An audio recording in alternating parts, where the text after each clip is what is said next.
नमस्कार, मैं श्रुति। भारतीय कुश्ती संघ के पूर्व अध्यक्ष और पूर्व सांसद बृजभूषण शरण सिंह ने जाति जनगणना को लेकर नाराजगी जताई है।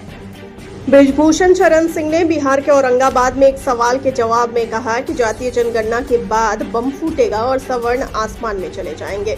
बृजभूषण शरण सिंह ने कहा कि पूरा देश जातीय जनगणना चाहता है। ये मांग पहले बिहार और उत्तर प्रदेश से शुरू हुई। कुछ लोग इसे लेकर हाय तौबा मचा रहे हैं। उन्होंने भड़कते हुए कहा कि जातीय जनगणना होने पर बम फूटेगा और सारे सवर्ण देश से बाहर चले जाएंगे।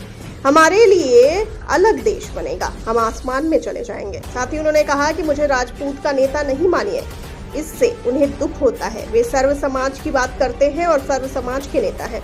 इस दौरान भाजपा नेता ने महिला उत्पीड़न, दहेज उत्पीड़न और दलित उत्पीड़न कानून पर सवाल उठाया है। उन्होंने कहा कि देश इन 3 कानून से बहुत परेशान है। उन्होंने कहा कि देश से 3 कानूनों को हटा देना चाहिए।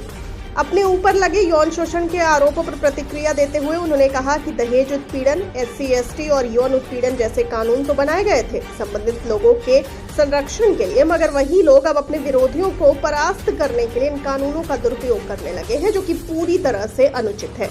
उन्होंने कहा कि या तो इन्हें खत्म कर देना चाहिए या फिर इसके दुरुपयोग पर रोक लगाने की कोशिश होनी चाहिए। उन्होंने कहा कि मेरे ऊपर यौन शोषण का जो आरोप लगा है वो पूरी तरह बेबुनियाद है। इससे पहले बृजभूषण सिंह ने ऑपरेशन सिंदूर की सराहना की। ऑपरेशन सिंदूर की सफलता और युद्ध विराम के बाद किंतु परंतु की राजनीति को लेकर विपक्ष पर बड़ा हमला बोला।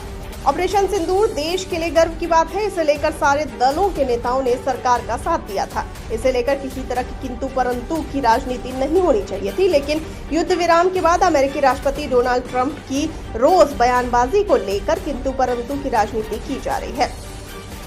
देखिए, पूरा देश इस जनगणना को चाहता है और ये मांग बिहार से शुरू हुई, उत्तर प्रदेश से शुरू हुई और जातीय जनगणना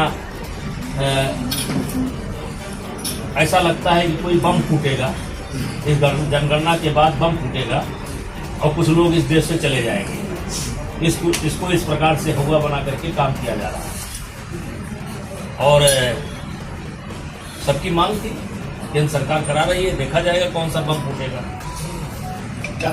सिंह ने कहा कि कुछ लोगों को लगता है कि युद्ध विराम नहीं होना चाहिए। जो लोग मानते हैं कि युद्ध ही सभी समस्या का हल है, ऐसे लोगों को मैं कहना चाहता हूं कि 1971 में जब 62,000 पाकिस्तानी सैनिक युद्ध बंदी बना लिए गए थे, तो उस वक्त युद्ध बंदियों को छोड़ने के मामले पर पाक अधिकृत कश्मीर लेने की शर्त क्यों नहीं लगाई? उस वक्त कह देते कि या तो POK दो तभी सैनिक मिलेंगे, लेकिन उस वक्त ऐसा क्यों नहीं कहा गया?